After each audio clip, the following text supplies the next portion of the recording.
Simula na mag-umpisa ang overseas absentee voting noong 13 hanggang nitong 20 ng Abril, mahigit sa 11,000 Pinoy na ang nakaboto mula sa mga bansa sa Asia Pacific, Middle East, Africa at sa Europe. Sa Italy na antala ang pagdating ng mga balota sa embahada habang marami pa ding Pinoy ang hindi mahanap ang kanilang pangalan sa voters list. Sa Belgium at Luxembourg, nagdulot naman ang kalituhan sa maraming Pinoy ang bagong paraan ng pagboto. May report si Diego Evangelista.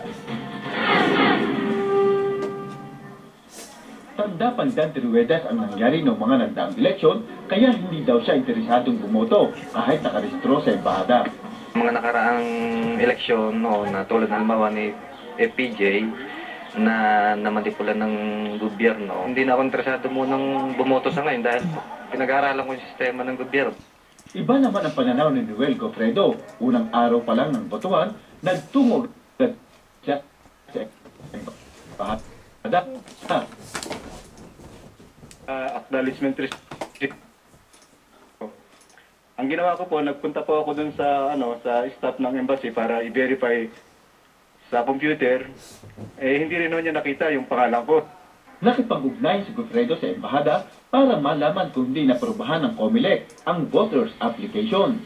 Ito ipaparating natin sa COMELEC na kung sana ay pwedeng sagutin man lang officially kung ano ho ang nangyari sa registration.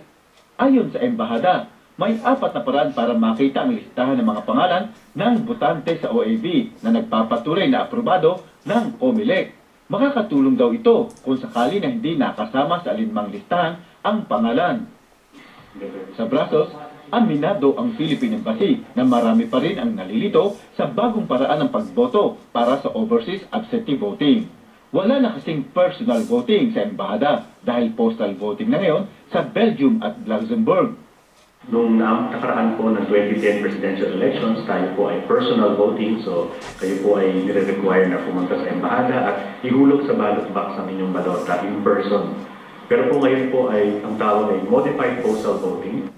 Ayon sa embahada, ipinadala na sa registered voters ang kanilang balota sa pamamagitan ng koreo at field visits.